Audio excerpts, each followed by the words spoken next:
எல்லை தாண்டி வந்ததாக கூறி ராமேஸ்வரம் மீனவர்கள் 14 பேரை படகுடன் இலங்கை கடற்படை சிறைப்பிடித்துள்ளது.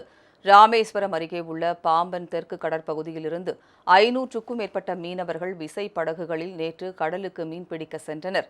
இந்நிலையில் மன்னார் வளைகுடா தெற்கு கடற்பகுதியில் மீன்பிடித்துக் கொண்டிருந்த போது ஆரோக்கியம் என்பவரது விசை படகை எல்லை தாண்டி வந்ததாக கூறி இலங்கை கடற்படையினர் சிறைப்பிடித்தனர். மேலும் படகில் இருந்த 14 மீனவர்களை கைது செய்த அவர்கள் படகையும் மீனவர்களையும் தாழ்ப்பாடு கடற்படை முகாமிற்கு அழைத்து சென்றனர். மீனவர்கள் அனைவரும் மன்னார் நீதிமன்றத்தில் நிறுத்தப்பட்டு இன்று மாலை வவுனியா சிறையில் அடைக்கப்பட உள்ளனர். இலங்கை கடற்படையின் இந்த அத்துமீறல் ராமேஸ்வரம் பகுதி மீனவ கிராமங்களில் கொந்தளிப்பை ஏற்படுத்தியுள்ளது.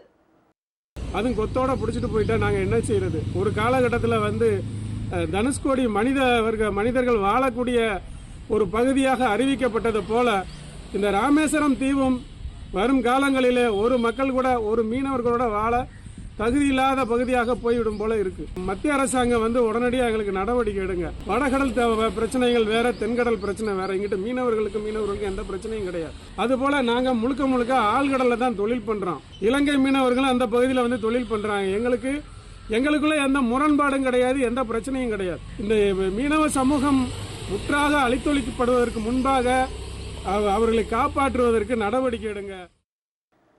இலங்கை சிறையில் அடைக்கப்பட்டுள்ள மீனவர்களையும் கைப்பற்றப்பட்ட படகுகளையும் மீட்க வேண்டும் என்றும் பிரச்சினைக்கு நிரந்தர தீர்வு காண வேண்டும் என்றும் நடுவண் மாநில அரசுகளுக்கு மீனவர்கள் கோரிக்கை விடுத்தனர்.